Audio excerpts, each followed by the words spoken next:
মাহমুদুল্লাহর কথা বলছেন, আপনি খেলাই দেখেন না, এইটাই হলো বড় প্রবলেম। ফরম্যাটগুলো বিবেচনা করে কথা বলি। শান্তর এই ওয়ানডে ফরম্যাটে কিন্তু তাকে সমালোচনা করা উচিত না।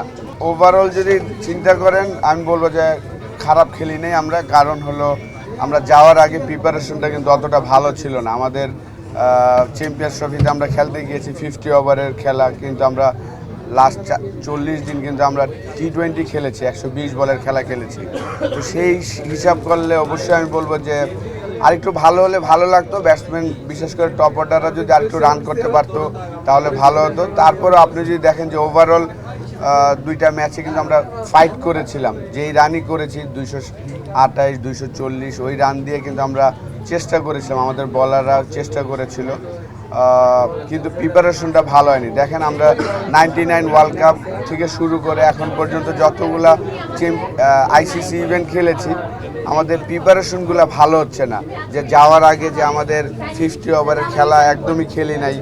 তো ওই সব চিন্তা করলে আমি বলবো যে প্রিপারেশন ছাড়া যতটুকু খেলেছে আলহামদুলিল্লাহ ভালো খেলেছে।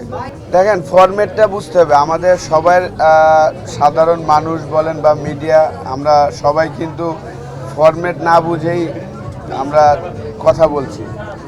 লাস্ট 1-1.5 বছর যদি চিন্তা করেন, শান্ত কিন্তু ওয়ানডে ক্রিকেটে অসাধারণ খেলে আসছেন। তার অ্যাভারেজ অলমোস্ট 59। আপনি 59 অ্যাভারেজের প্লেয়ারকে এক ম্যাচ খারাপ খেললেই সমালোচনা করছেন, এটা ঠিক না। টি20তে সে ভালো খেলে না, ওইটা আলাদা বিষয়। ওয়ানডে ক্রিকেটে কিন্তু সে ভালো খেলছেন। তো আমরা সাধারণ মানুষ এক একটা ফরম্যাট ভালো না খেললে আরেক ফরম্যাটে আরেক সমালোচনা করি। তো আমার উচিত যে আমরা সবাই যেন ফরম্যাটগুলো বিবেচনা করে কথা বলি। শান্তর এই ওয়ানডে ফরম্যাটে কিন্তু তাকে সমালোচনা করা উচিত না। আপনার মাহমুদুল্লাহর কথা বলছেন, আপনি খেলাই দেখেন না, এইটাই হলো বড় প্রবলেম। এক ম্যাচ আগে চারটা ইনিংসে সে 50 করেছেন, 98 নট আউট। তো চারটা ইনিংসে একটা ছেলে আপনার 50+ রান করছেন, আর একটা ইনিংসের জন্য আপনারা বলছেন তার রিটায়ার করা উচিত। এই তো যাই হোক আর কি, আপনারা সবাই, আমি আশা করব যে ডেফিনেটলি আপনারা সবাই খেলাটা ভালোবাসেন, পছন্দ করেন, কিন্তু অন্ধ হলে হবে না। আপনাদের সবাই স্ট্যাটটা জানতে হবে। মাহমুদুল্লাহর এক ইনিংস আগে চারটা ইনিংসে নন স্টপ 4 ইনিংসে কিন্তু 50 করেছেন। তো এক ইনিংস খারাপ খেলার পরেই যদি সমালোচনা করেন তাহলে তো হবে না।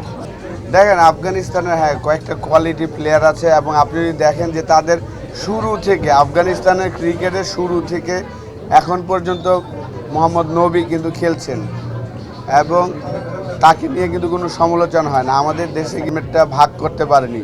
যারা টেস্ট প্লেয়ার তাদেরকে টেস্ট প্লেয়ার হিসেবে সুযোগ দেওয়া উচিত ছিল, লাইক নাইম ইসলাম, তুষার ইমরান, শাহরিয়ার নাফিস।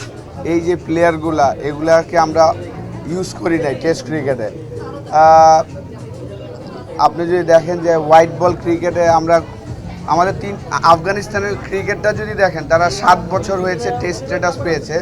তাদের কিন্তু প্রথম থেকেই টেস্টের জন্য 9 জন আলাদা প্লেয়ার আছে, টি20 এবং ওয়ানডের জন্য আলাদা প্লেয়ার আছে। আমাদের কিন্তু ওই ঘুরে ফিরে 11 জন 8-9 জন প্লেয়ারই সব ফরম্যাটে খেলতো। এই জায়গার জন্য আসলে আমরা ইমপ্রুভ করতে পারিনি।